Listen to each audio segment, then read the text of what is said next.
it's now time for my first game of Jeopardy! 2nd edition for the PC.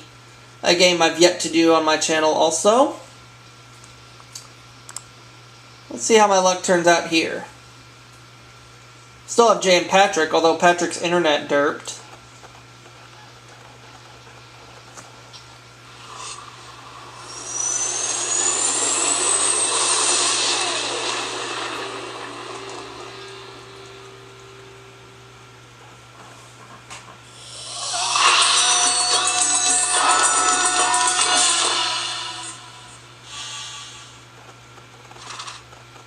Hi folks, I'm Johnny Gilbert. Let's just take care of a little business, then we'll get to our game.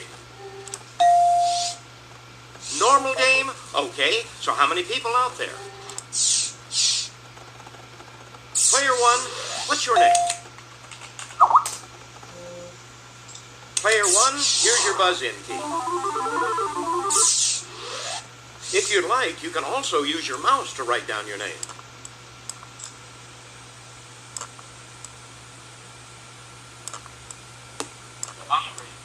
Sounds like we have Patrick back. Hello. The clothes Let's get at have to be again. From the Sony Pictures Studios, this It's alright. is Jeopardy! Here he is, the host of Jeopardy, Alex Trebek. Thanks, Johnny. Welcome to Jeopardy! Have fun, and good luck to all of you. Thank you. First round categories are as follows. Art supplies. Our Earth. Ends in double E. President's monograms. Name the movie. And just to finish things off, where are we? Right here!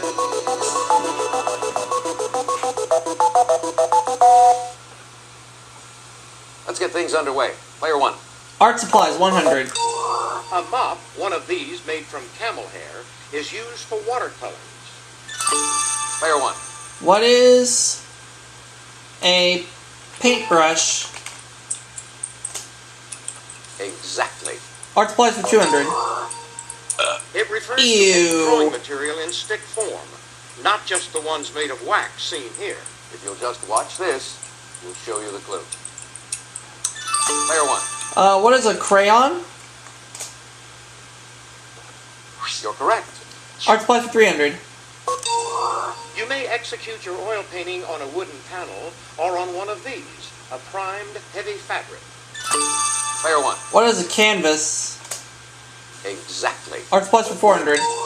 Answer? Yes. Make your wager, please. I'll bet the farm. Carrara is an Italian type of this material, popular with sculptors. Player one. What is clay? Or is it marble? Italian type of this material, popular with sculptors. It's either marble or clay. What is clay?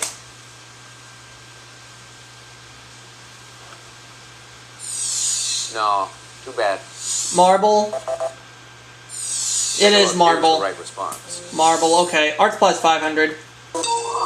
This clear plastic sheet on which a cartoon image is painted sounds like a prisoner's home. Oh no! What is a cell? Dang it. Exactly. How about President's monograms? For 100, please. RMN. Player one. Who is Richard Milhouse Nixon?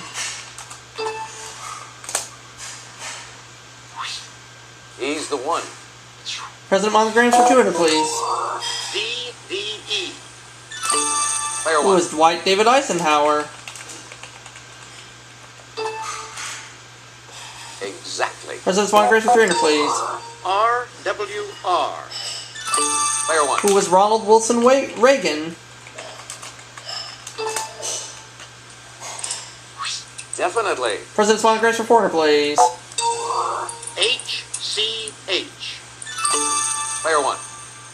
Who was Herbert something Hoover? Something Hoover. Herbert Charles Hoover?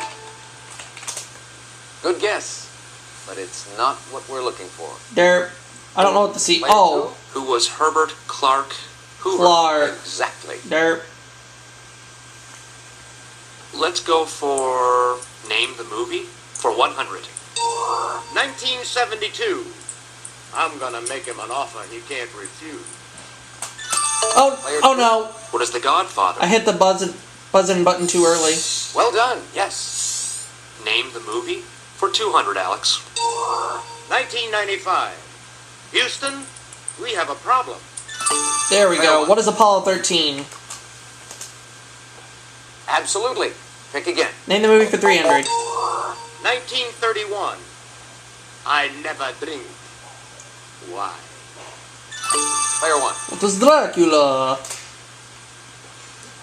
Right you are. Name the movie for 400. 1939.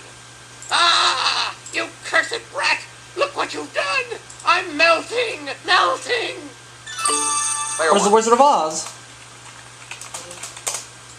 Exactly. Name the movie for 500. 1971. You've got to ask yourself one question. Do I feel lucky? Well, do you, punk? Player 1. What is Dirty Harry? You're correct. President's Monograms for 500.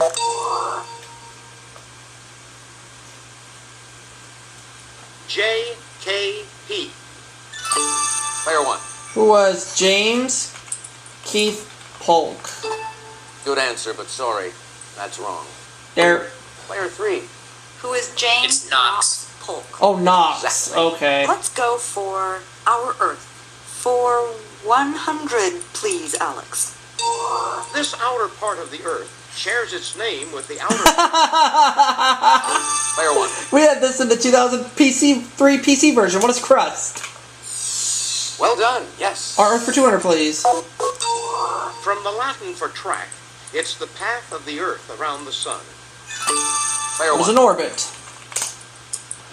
Absolutely. Pick again. Our Earth for 300. This satellite of the Earth is a whopping 2,160 miles in diameter. A lot bigger than it looks. Player What 1. is the moon? Exactly. Our Earth for 400. The highest temperature ever recorded on Earth was 136 degrees Fahrenheit at Al Aziziyah on this continent. Player What 1. is Africa? Exactly. Our Earth for 500. Some theorize that the Earth once had just one of these bodies of water, called Panthalassa. Player 1. What is an ocean? Very good. Pick again. Ends in EE for 100. The For two 200. swords used in women's fencing are the foil and this. What is an Player 1. epi? Absolutely. Pick again. Now the $100 clue. Degania, the first Jewish kibbutz in Palestine, was founded near this sea's shores in 1909. Player 1. What is the Sea of Galilee?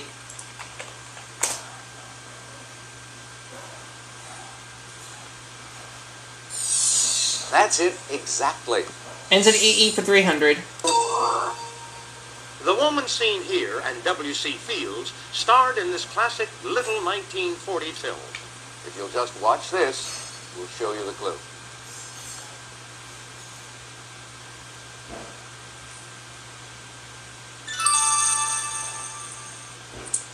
Nobody? No. Here's what we were looking My Little Chickadee. Oh, okay. Ends in EE for 400. Tenskwatawa, Tecumseh's brother, was this Indian tribe's prophet. for. Player 1. What is the Cherokee? No, that's not right. Sorry. What? Oh, I figured it out. Shawnee. This is what we wanted. Okay, ends in EE for 500. This Massachusetts town was the birthplace of John Adams and John Hancock. Player 1. What is Braintree? Absolutely. Pick again. Where are we for 100? It's not the rent-a-car company, it's the historic landmark seen here. If you'll just watch this, we'll show you the clue. Player 1. What is the Alamo? Definitely. Where are we for 200? Over 700 feet high, this presidential dam is the largest of its type in the U.S. Player one. What is the Hoover Dam? Right, keep going. You control the board. 300. An English column honors this famous naval hero who died in 1805. Player one. Who is Horatio Nelson? Exactly. 400. A historic place of pilgrimage, this English cathedral of tales dates from the 11th century. If you'll just watch this, we'll show you the clue. Player one. What is Canterbury? Precisely. Last clue. Now, to finish off the round, these heavenly falls in Venezuela were discovered in 1935 from the air. Player one. What is Angel Falls? Well done. And I'm leading with $4,500. That's the end of the Jeopardy round. Let's take a look at the scores. Player one, most impressive. You're not far off the pace. 1,000. Player two, you're in last 500. place, but you do get to start things off first in Double Jeopardy. Ladies and gentlemen, it's now time for Double Jeopardy. Here are the categories for the Double Jeopardy round. The NFL, libraries, famous friends, songs of the 60s, C in history, and last but not least, cowboy talk.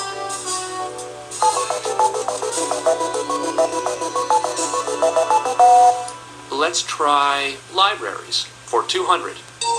A Spokane library named for this white Christmas singer has many of the crooner's records and memorabilia. Player one. Who is Bing Crosby? Exactly. Libraries for 400. The Greater Amman Public Library is one of the major libraries in this Middle Eastern country.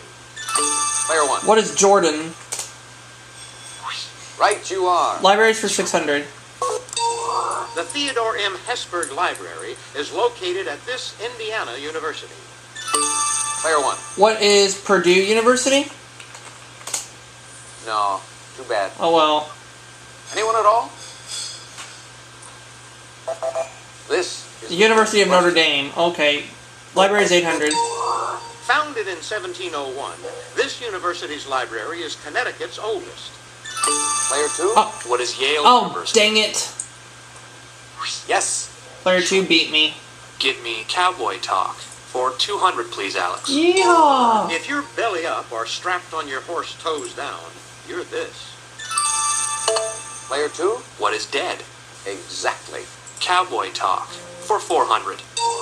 Western writers refer to the English style of these seats as postage stamps. Player one. What are saddles? That's it. Exactly. Cowboy Talk for 600. A rawhide artist was a ranch hand who was good with this branding implement. Player three. What is a branding iron? Oh yeah. Exactly. I like the NFL. For 200, please. In 1940, the Pittsburgh Pirates chose this new team nickname. Player two. What are the Steelers? Oh yeah. Right you are. The NFL for 400. It's the team name for Seattle's NFL team. Player one. What are the Seahawks? Absolutely. Pick again. Libraries for 1,000. This Waco, Texas school's Armstrong Browning Library has items relating to poets Robert and Elizabeth. Player one. What is Baylor University? You're correct. Yes. I want C in history for 200. Plutarch wrote of this queen depicted here. Plato admits 4 sorts of flattery, but she had 1,000. If you'll just watch this, we'll show you the clue. Player one. Who is Cleopatra? Exactly. C in history for 400. An alphabetical list of this Russian empress's lovers might end with Zubov, but we can't be sure. Player one. Who is Catherine the Great? Yeah, with a G. Right, keep going. You control the board. Seeing history for A 600. civil war, known as the War of 1,000 Days, broke out in this South American country in 1899. Player 1. What is Chile? Good guess. But it's Oh, it's not Colombia. what we're looking for. Anyone at all? Colombia. Here's what we were looking for. Seeing history for 800. Charles Martel, grandfather of this great king, hammered Burgundy in 733. Player 1. Who is... Oh. Shoot. Charlemagne? All right. Seeing history for 1,000. Bassianus was the original name of this Roman emperor known for his baths. Anyone? No. This is the Oh, final question. Caracalla. Cowboy Talk for 800. That's it. Ooh. The Daily Double. Make your wager, please. Let's just do 900. If you're downright mean, your veins are filled with this reptile's blood. Player 1. What is a snake? Yes. Alright, Cowboy Talk for 1,000. This term for southwestern tavern is trash. Player 2. What is cantina? Exactly. Give me songs of the 60s for 200, Alex. June Carter co-wrote Ring of Fire and later married this country legend who sang it. Player 1. Who's Johnny Cash? Correct. Pick again. Songs of the 60s for 400. Song including the lines, "You make my heart sing, you make everything groovy." Player 1. What is Wild Thing? Exactly. Songs of the 60s for 600. Martha and the Vandellas had a hit in 1963 with this hot weather song. Player 2. What is heat wave?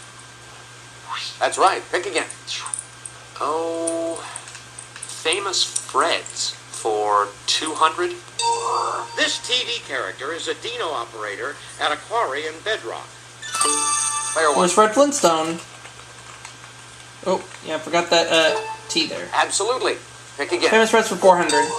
Bronco Buster in 1895 was his first bronze sculpture. Player 1. Who is Frederick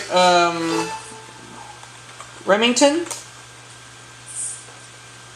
That's who we were looking for. Alright, Famous Freds for 600, please. That's it. Alright. The Daily Double. Make your wager, please. 800. Craven Graven Image, played by Robert Englund in the movie. Could have wagered more, but I wasn't sure what the clue was going to be. Who is Freddy Krueger? No. What? Here's what we were looking for. Oh, I misspelled it. I misspelled Krueger. Good thing I didn't wager a lot. Famous Freds 800. I'm Too Sexy was this British pop band's biggest hit. Who are Right Said Fred? Player 1. I'm too sexy for my shirt. Too sexy Very for my good. shirt. Pick again. Right Said Fred for His 1,000. Polonaise in A-flat major, opus 53, is called Heroic. Player 1. Who is Frederick Chopin? And I got away with singing that song. Exactly. NFL for 600. On January 5th, 1996, this Miami Dolphins coach retired with a record 347 career wins. Player 2. Who is Don Shula? Exactly. The NFL for 800. Once on ABC's Monday Night Football, he was the NFL's MVP for 1956. Player 1. Who was Howard Cosell? Oh, regrettably, no. There. Player 3. Who is Frank Gifford? Absolutely. Pick again. Oh. The NFL for 1,000. During the 1995 season, this Carolina team played its home games at Clemson Memorial Stadium. Player 1. Who are the Carolina Panthers? Yes. And Jay would have gotten me if I didn't know that. Song of the 60s for 800. Fittingly, it's the last song on the 1967 album, The Doors. Player 3. What is the end? Exactly. Last And clue. to wrap up this board, this band took I'm a Believer to #1 in 1966. Player 1. Who are the Monkeys? Exactly. And I finished with $11,400. All the players are doing after the double Jeopardy round. Player 1, you've got the lead going into Final Jeopardy. Player 2, you're not too far off the lead. You're trailing Player 3, but there's plenty of game left. It's that time, folks. Final Jeopardy. We'll take a look at the category, and then we'll give you a couple of seconds to think about your wager. What is the category? Television. Okay. All right, go ahead. Make your wager. Player 3, could we have your wager, please? Player 2, your wager, please. Player 1, please make your wager. I'll wager $3,599, so I'll win by $1. The Final Jeopardy answer is as follows. Good luck, everyone. A 1997 episode of this CBS action series guest starred Philip Michael Thomas and Tommy Chong. What is CSI? All right, let's see how everyone did. Your question, Nash Bridges. Player 3. That's it. Oh, Right, I missed done. it. And your wager was? Your question. Chicago Player 2. Hope. Oh, sorry, that's incorrect. How much did it cost you? $3,900. Player 1. No. Your question? Oh, sorry, that's incorrect. How much did it cost you? $35.99, so I dropped to $7,801, but I get to start a run nonetheless. Congratulations to our big winner. Player 1. Thanks for playing Jeopardy. Yes? It was a good time. So long, everybody. I'm sorry? Hi, folks. I'm Johnny Gilbert. Let's just get Okay. the details out of the way. before What time do you want me to we call start. it in? Okay. Alrighty, well, I'll tell you what, Jay and Patrick. It's kind of rare for me to do this, but you know what I think I'm going to do? What? I think I'm going to look at the behind-the-scenes clips of this game with some of the interviews with some of the people on here. Okay. Alright. We'll do that before we go off the air. Let's go to the green room. Talk to the contestant coordinator, Suzanne Thurber. So we bring the mountain to Mohammed. Well, what we do is we try to go on the road a lot because we don't want people to have to come to LA just to take the test, because roughly only about 10 to 15% of the people in a room of approximately 75 pass the test. So we try to get to all different areas so that people can come and try out a lot closer than, coming to LA. Best part of the job? Two things. I love the travel. I love being able to travel. And I think meeting so many people from different walks of life. I mean, they come in here when they're taping the show, and we have people from all different occupations, locales, and you learn a lot about them. It's real interesting to hear them. Funny. Nobody ever asks why they call it the green room. They ask you all the kind of questions. What happens if I sneeze on the air? What happens if I can't get in on the buzzer? Me? A good contestant? I would make a wonderful contestant as far as understanding how to play the game, when to ring in, answering in the form of a question, but giving the right answers, I don't know if I would be nearly as good. That's where I would fall down. Alright, let's go to the control room now and talk to the director, Kevin McCarthy. How long ago? I started on this show so long ago. I was young when I started on this show, and that was 1984, the first year I was the booth AD, and I edited the first season. And then I went back to Merv Griffin's show, who created it, for a year, and then 1986 came back here permanent. In 1991, I think, I started directing, basically from the beginning. Love those away games. You go on the road and you see 4,500 people going crazy for Alex or crazy for a certain contestant. You feel proud of what you're doing. It's not for the faint of heart. I think the more aggressive you are on this show, the better off you are. You can't wait till the answer pops in your mind. You've got to say, history, I'm good at this. He reads the question, you ring in, and then you've got to have the presence of mind and the coolness to just pull it out of the air, give the answer, and go on to the next one. Alex is the man. He loves what he's doing. He's great with the contestants. He calms them down when they need calming down, and he gets them a little excited when they need to be excited. He's like an arbitrator out there. He's impartial, but he wants the show to be great every night. Production offices, okay. Let's talk to executive producer Harry Friedman. It's all about the writing. The core of Jeopardy is the writing. And fortunately, I have co-producers and head writers, a wonderful staff of writers and researchers who are responsible for the heart and soul of the show, which is the game material itself. Jeopardy, coming soon to an auditorium near you. We've been to New York. We've got other remotes in the works. That seems to have energized the show quite a bit. The host with the most.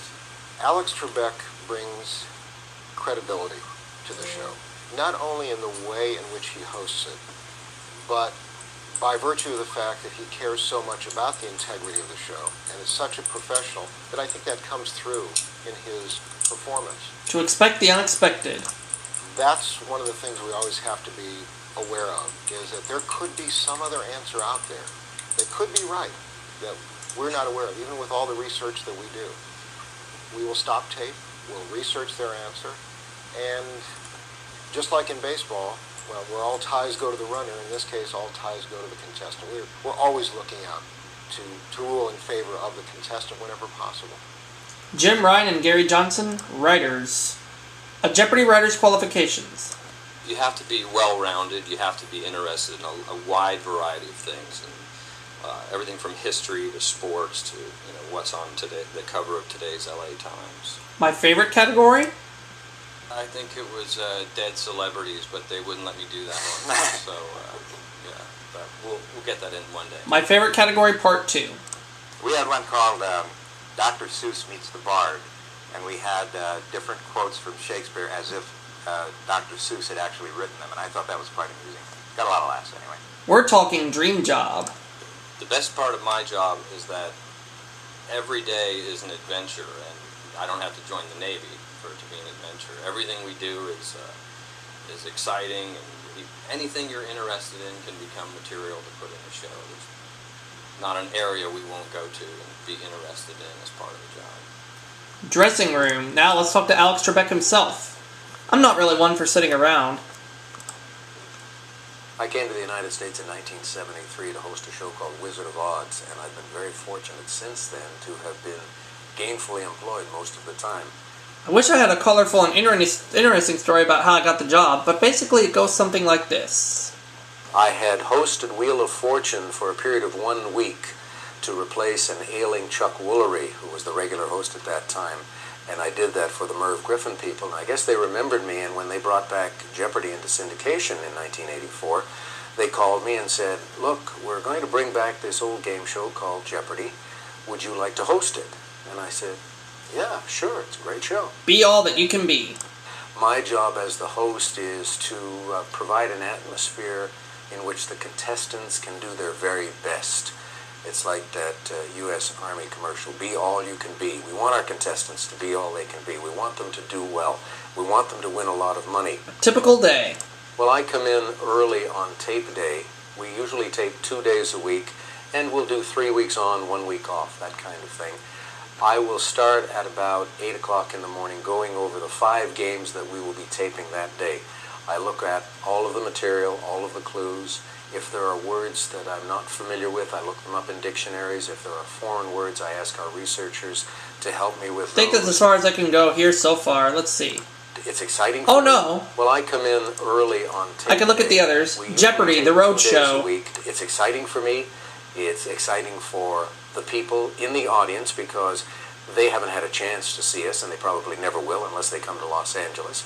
And so it's a plus for them and for us, and also for the viewers, because then the viewers get to enjoy the excitement and see that Jeopardy can be a very special kind of program. Into the Breach with Cheech. In our very first celebrity tournament, Cheech Marin was the winner, Cheech of Cheech and Chong. And a lot of people came up to me afterwards, and they were very surprised because they had been led to believe that Cheech was exactly as the character he portrays on film and on stage at that time. They thought he's kind of a loose cannon, and he's into smoking marijuana all the time, and is probably not very bright. But no, he was very bright and a good player. The best part of the job? The best part of the job is the 30 minutes I spend on stage with the contestants. The right stuff. I think the trick to being a good contestant is to relax, enjoy yourself, enjoy your 30 minutes on national television in front of millions of people, and understand that if the categories are right for you that day, with a little bit of luck, you could be a Jeopardy champion and wind up winning many thousands of dollars. Let's go to the stage now. Talk to stage manager John Lauderdale first. It's Who You Know. I met some of the celebrities, including Clint Eastwood and Merv, and from meeting these people, I ended up expressing an interest that I wanted to come to Hollywood and work. Think of me as the crew wrangler. There are certain responsibilities that the stage manager does by making sure all those elements are in place, looking at that schedule, and when it comes time to tape a show, make sure that everybody is in its place. And I get on, and on my headset, and I can tell the director, I say, hey, we're ready, let's go. Be the buzzer. Now, the lockout device can be your best friend, or it could be your worst enemy. If it's your best friend, you see that there are people who operate that button with such ease, and they manage to get in all the time. Laid back is good. The more relaxed a person is on stage, the better they seem to do out there. Johnny Gilbert, announcer. The hardest working man in show business. My career in show business started a long time ago when I was about 17. Started out as a singer, professional singer, and traveled for years with that. Then I did a stint in the Army in special services, and that was also in show business. And then I went to New York in 1960 and been doing television ever since. The secret to Johnny's golden vocal cords revealed here for the very first time. I worked as a professional singer for several years. And that helped me an awful lot, by the way, in television, because I studied with a classical singing teacher, and that helped me with the breathing and how to use the voices. It only seems like I've worked on every successful game show ever made. I did The Price is Right with Bill Cullen. I did several different shows there, one with Burt Parks, then called Yours for a Song, and then I worked with Dick Clark on the $25,000 Pyramid, John Davidson on the $100,000 Pyramid, did the Dinah Shore program for 8 years, and of course Circus of the Stars and People's Choice Awards. And I've been doing a show for the last several years that the kids really love called Supermarket Sweep, along with Jeopardy. Those darn computers are everywhere. The original Jeopardy, for instance, they had people standing behind the board raising cards to reveal the responses. And now we have about 9 different computer systems that run the show. And that's it. That will do it for this game of Jeopardy! Second Edition, for the PC rather. Thanks to Jay and Patrick for being a part, and all the people who were interviewed for this game. Thank you. See y'all for our next video coming soon. Wrong!